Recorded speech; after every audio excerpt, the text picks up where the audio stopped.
Thank you for listening to The Path to Authenticity. My name's Tom Gentry. I think of this show as the opposite of small talk. You'll hear real conversations with real people who know who they are. We talk about what makes them who they are, how they became who they are, and how we might become truer expressions of who we are. I'm Holly Homan, and this is The Path to Authenticity.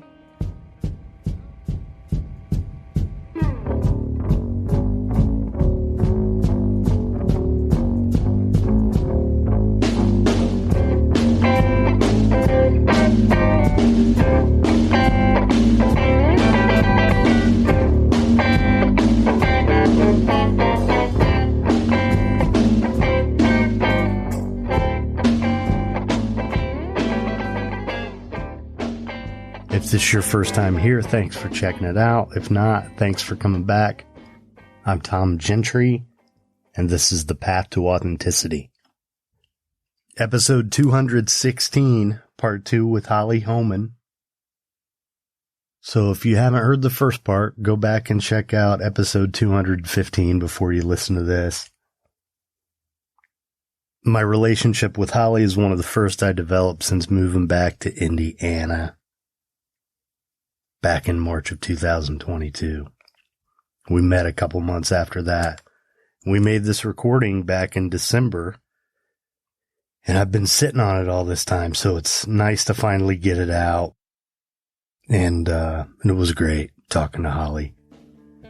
Anyway, I hope you enjoy it. Holly Homan.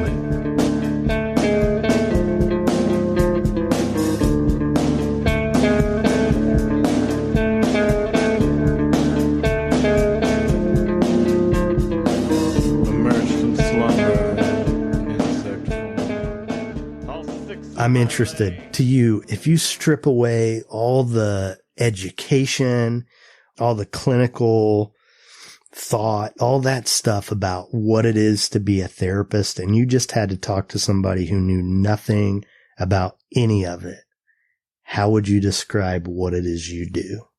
Ooh. I would say that I sit in emotions that we'd rather not sit in. And I help you banish your way through those. Mm-hmm. Yeah, and to me, what that really is, it's a way of loving somebody. Yes, that's exactly right.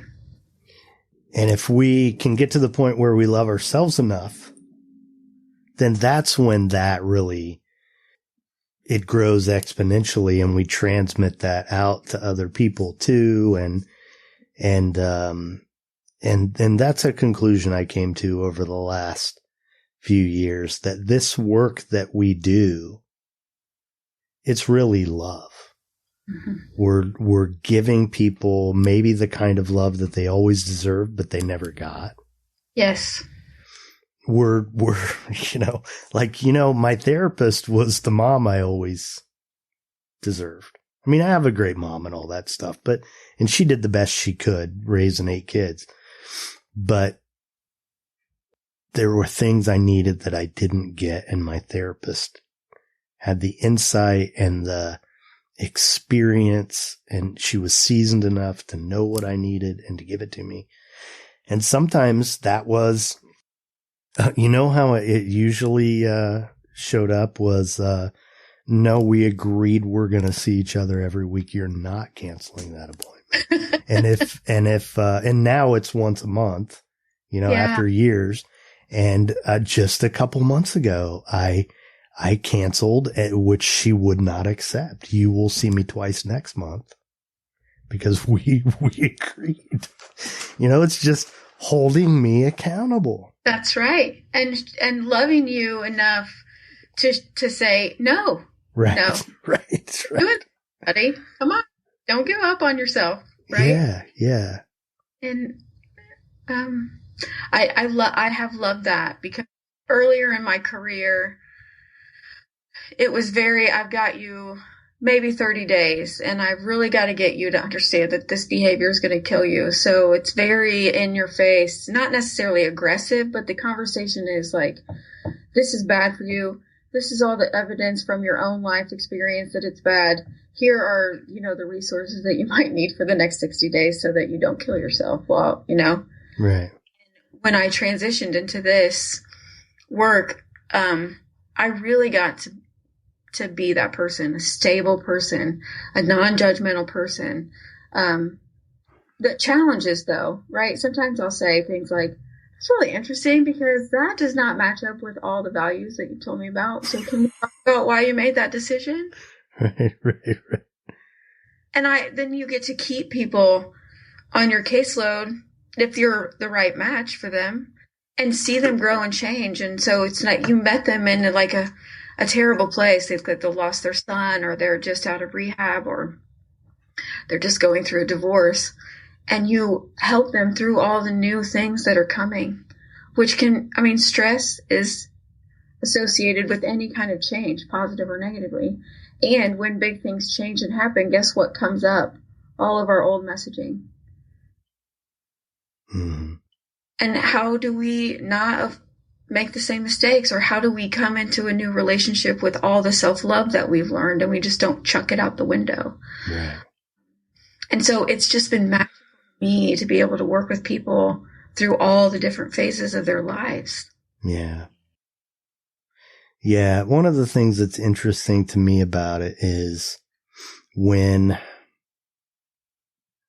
the person is early enough in the process that you can see how great things are going to be for them, but they can't see it yet. I'm always like so geeked out. What's wrong with you? I'm like, okay, slow down, Holly. Yeah. And that gives me the opportunity to build them up, which is healing for me because that's something I needed, Yeah. I find myself giving people, like later when I'll come home, I'll be like, oh, I said that. I needed to hear that too. Right. And so it is a beautiful gift.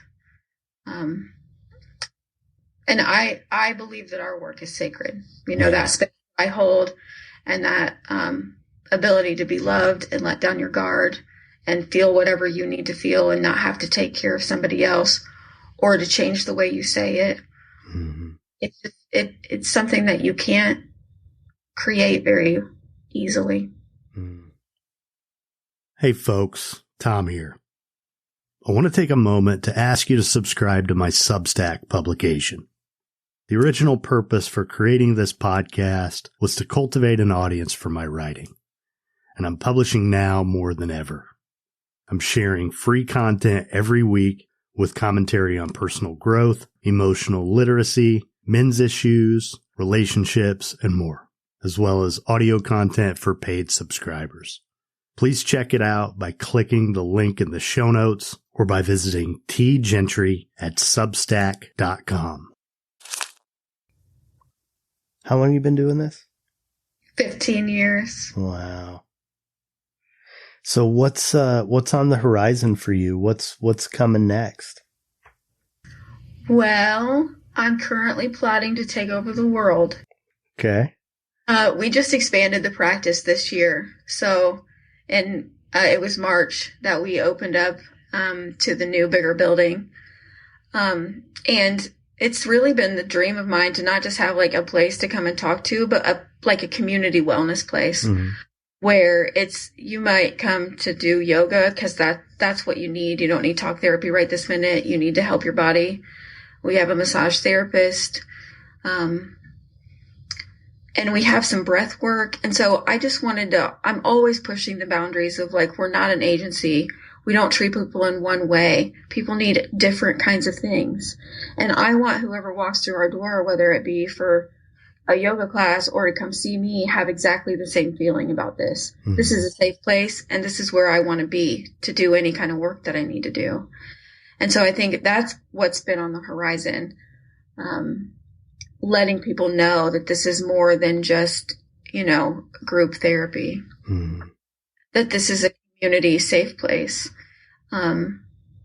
And I just got super geeked out because I think in October we opened our first 2 AA meetings, and I just lost my mind out of giddiness because, only Bill W. opens AA meetings. Who am I? Right. Here we are, just having the space up front to whoever wants to come. And I just think, as I'm taking over the world, I need to remember that those things are so impactful and change lives that I won't even know about. Mm-hmm. Well, I can tell you, as someone who has both personally and professionally seen a lot of therapist offices and a lot of counseling practices, I was impressed. Oh, it's beautiful.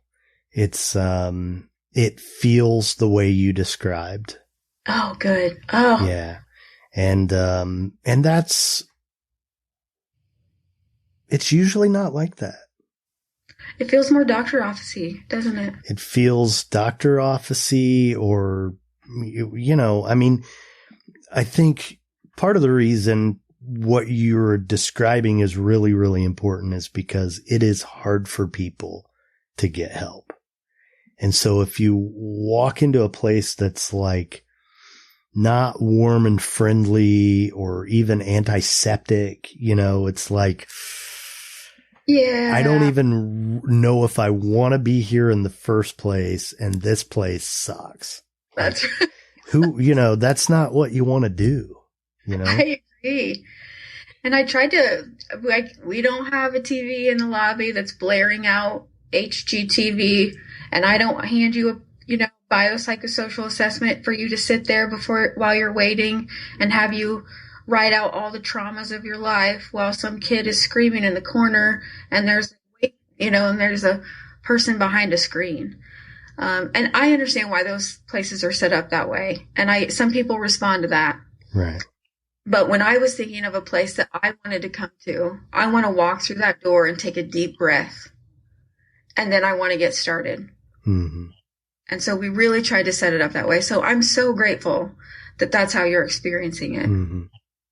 Yeah. Well, and it's one of the reasons I was drawn to you and just going into your office. And I can't remember what books I saw, but that's one of the things I always look for. What are the books on this therapist shelf?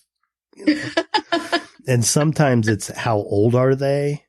Yeah. Or how new are they? And you can tell a lot about what they're doing. And if I remember right, I saw a Stephanie Covington book in your office, which I always, one of the things I'm proud of is that I got to train with her.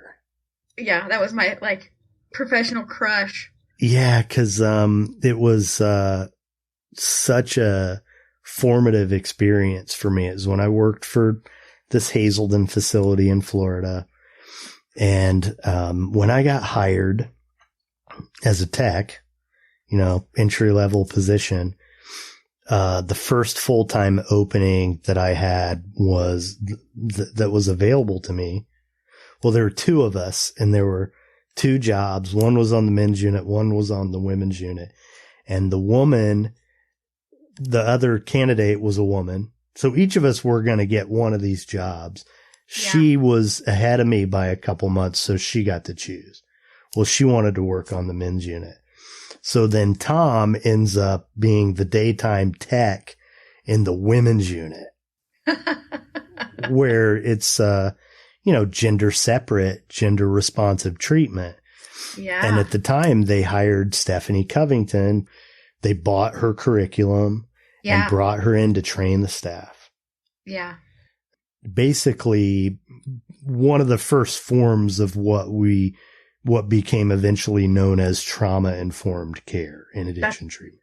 That's right. And so, one of her first rules was guys aren't allowed, get the guys out.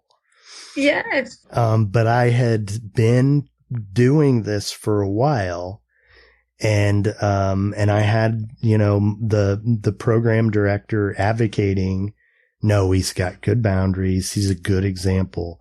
And Stephanie's argument was, well, being around women is more important than having a good example of them. That was her thing. But eventually I had to have her stamp of approval to keep that job and not get transferred. And I got it, you know? So Yeah. Look at you getting an A on the test. That must have been very intimidating. You know, it was, well, I have 5 older sisters. Oh. So that didn't hurt, you know? I've never been a guy who had a hard time talking to women or relating with women, or I just never have. Yeah, but I don't mean it that way, but I mean like to chase the approval of stuff, you know? Well, I didn't know I was doing it at the time. Okay. I found all this out later, but you know, I was a guy who was like 2 years sober, and I had a lot of strong men around me who, you know, there was a standard of how you treat women, and specifically how you treat women who are vulnerable. Yeah. And it's with respect and kindness and distance. Yes. And so it was an opportunity for me to demonstrate that and to affirm it for myself. And really what it was affirming was that I'm a good man. Yeah. You know? Yeah. It's funny because there's another guy who I trained eventually as a tech, and he's a few years older than me, and he's gone on to do great things in the industry. But the women called him Malibu Ken. And there was a time when they called me guard dog. I was the guard dog for a while because, you know, it was a non-fraternization sort of situation between units, between men and women. And you got to work really hard to make sure that's actually true. Yes. Yeah, that's right. And I knew all the tricks because I actually had been treated there. So I ran the guys off all the time, you know, and a lot of times to the chagrin of the female clients, you know, so they got to call me guard dog. And I'll hear it once in a while. I'll be at a conference and it'll be one of those women who's now a therapist, you know, who will say, but it's been amazing to be able to watch people change. It really is a gift. Yes. Yeah. And to be able to grow with people. Yes. Yes, that's so true. Yeah. So, well, good luck conquering the world, ruling the world. So, if you had the opportunity to go back to the younger Holly, when was the time when she most needed like a word of support or advice? When would that have been, and what would you go back and say to her? You know, I really dislike those Throwback Thursday things that were happening on Facebook. Just because I didn't grow up in a social media kind of setting. And, you know, when you put some memories out of your mind, they're just not in your mind. But I remember one of my friends from high school put up a Throwback Thursday of us sitting on the beach, and I was 10 years old, and I had such a violent reaction that I just put the phone down, and it just kind of bothered me all day long. And there's nothing wrong in the photo. I'm sitting on the beach, I'm smiling, but she was so lonely.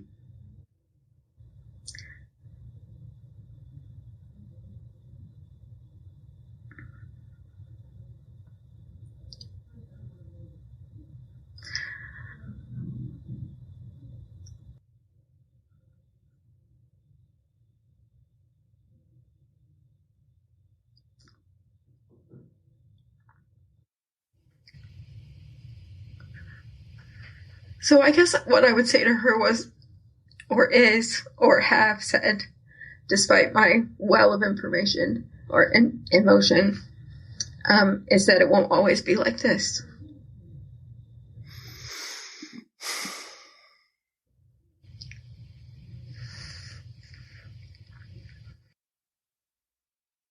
It's tough being a kid. Yeah. Yeah. In the questions you asked, what would the title of my book be? And I wrote, "Where are all the grown-ups?" Because when I was little, I like what you said. Your parents give you the best that they can, and it can still not be what you need or enough. It took me a long time to know that. And so when I was younger, there was a lot of situations where I thought a grown-up would show up for me, and they did not. And so I spent a lot of time when I was younger, especially in my angsty teenager years, where I was like, where are all the grown-ups? Where are you? And then, despite my experience early on, I just kept thinking like, well, when I get to high school, there'll be grown-ups there. And then like, oh, well, I get into my job, there'll be grown-ups there. And like, well, I mean, the government must be grown-ups. And like, I feel like, where are the grown-ups? Where are they? And then I'm like, I am the grown-up. And so I just think it won't always be this way, and you will meet people that feel like grown-ups to you. What's grown-up mean to you? What does that represent? I just felt like grown-ups are responsible with their power. They're aware of what we're called to do, and they take things seriously, and they make the best efforts to show up for each other every day. If you're a firefighter, then you're ready and you go in and you save people. And if you don't, you're sad and we take care of you. If you are the school principal, you come in and your best intention is to have the best policies and you care about your students. And what I found is that people who have jobs are just people who have those jobs. And they're not always, so aware of the influence or the lack of influence that they have, or the negative influence that they have. Yeah. Well, I think going back to the idea of being aware in life, and kind of living life with your eyes open.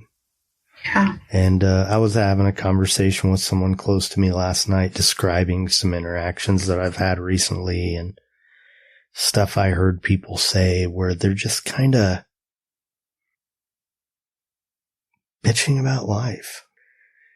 And this person is flawed because they're not like me, or because they're different. And, it's like when we love ourselves, then we can appreciate other people too for who they are.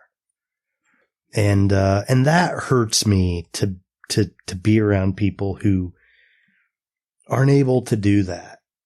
Yeah. Especially with people I love, Yes. Or they just kind of have a negative spin to put on everything. It's just like, it's a choice. Yeah. We get to decide how we want our life experience to be. Mm-hmm. I used this phrase with one of my sisters the other day, which I learned in treatment, and that's misery is optional. Yes. People love it when you say that to them. I tell you. Yeah. Well, because when you're in it, it doesn't feel optional. That's exactly right. But that's because you're in victim mode. Mm-hmm. That's right. Which brings me to, we have a lot more power than we often think we do. I agree. And we get to choose how we're going to live. And that's part of why I wanted to do this podcast, because it took me a long time to figure that out. Yeah. And, and I kind of realized that every time I got off track in life, it was one way or another, I could kind of track it back to, I was, not being true to myself. Yeah. Yep. Yeah. And that, man, when we compromise ourselves, bad things happen.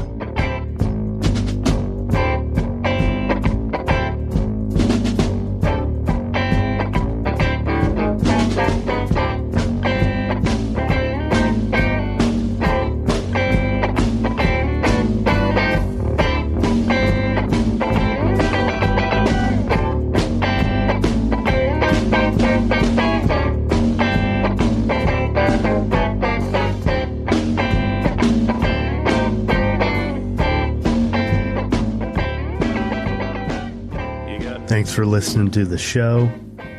Please subscribe, leave a rating or a review at Apple Podcasts or wherever you listen. You can learn more about my other podcasts by visiting thepathtooauthenticity.com or by clicking the link in the show notes. Music is by the band Punk Rock Opera, used under a Creative Commons license and with permission from the artist. The show is produced by me, Tom Gentry. You can find more of my work on Substack, including a podcast only available to paid subscribers. So again, thanks for listening. Keep coming back. Be nice.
You did great, honey.